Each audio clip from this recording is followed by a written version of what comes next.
Good morning, everyone. It's Hanifa Menon from hearthealthbrainhealth.com, encouraging healthy grieving and mindful actions. Today, the thought of happiness is on my mind. This is a topic that I love to think about and experience and share with people. And I thought it's been a while since I've talked about happiness and the value of happiness. So, one of the quotations that I came across today is by Martin Luther King Jr. And his quotation says, "The surest way to be happy is to seek happiness for others. The surest way to be happy is to seek happiness for others." Now, certainly as a practitioner, I love seeing people happy. I love helping people get to a place of happiness. I love feeling happy with their happiness. And if they're not so happy, I love to try to move them into a happy place. So I was trying to think about this just, I guess, for the last couple of days. I've been thinking about how we respond to happiness. And it's interesting because there was, of course, a communication that stimulated this thought process in my head. So, have you ever had an experience where you're actually feeling quite happy and you might not even know why? That you're smiling and you run into a friend, and the friend says, "What's making you so happy?" Now, there's different ways that people can say this, right? I was thinking about this in the time because I thought about that, I work with energy and energetic medicine, and I'm looking at vibrational energy. And so vibrations go out from thoughts, words, and actions. So, with our thoughts, words, and actions, we think about someone asking about what's making you so happy. Simple, right? It's nice. It's a very nice question to ask. Someone is actually noticing someone else is happy and they want to know why. Now, if the energy with which it's asked is, "What's making you so happy?" you know that there's kind of an excitement about seeing the happiness. And it feels really good. It's like, "Oh, this happened," or "This joke is on my mind," or "I stumbled over there and I'm just laughing about that." Anything, right? It could be good or not good, but something made you smile or chuckle, and you're happy as you're thinking about it. And the person has asked you and you enjoy sharing it. Now, another person could say the exact same words, but with a different energy or tone and say, "What's making you so happy?" And what's the response that comes up in us? Because suddenly it's like, I feel kind of guilty almost to be happy. And maybe you know that that person is going through a not so easy time. So perhaps you don't want to elaborate on, "Well, I just won a lottery," right? So whatever it is interesting that someone responding in an energy, even saying the same words, can be felt by a person that might even restrict them from sharing the happiness. So today, I would like for you to think about, how do you respond to someone else's happiness? First of all, how do you respond to your own happiness? Do you show it? Do you show it to yourself? Do you let yourself know that, "Wow, this feels really good. I'm really happy right now"? Because that's a wonderful place to be. Do you share it? I like to think that happiness shared is happiness doubled. And I like to think that sadness shared is sadness halved.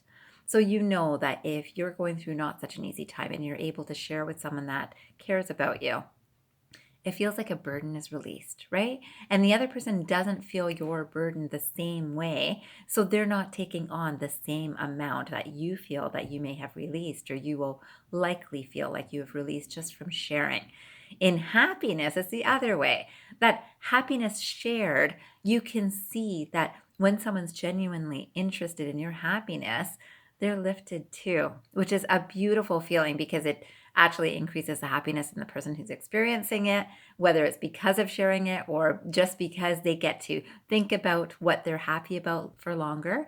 And it increases some happiness in the other side too. The other side might say, "Oh, I'm going to try that. I'm going to go to that store that you just went to. And you look so happy that you went there that I'm going to go there."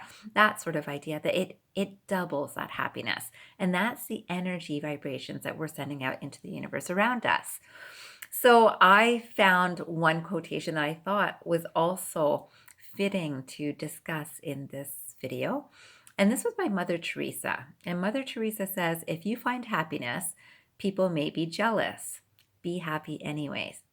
Now, I love this quotation. So again, if you find happiness, people may be jealous. Be happy anyways.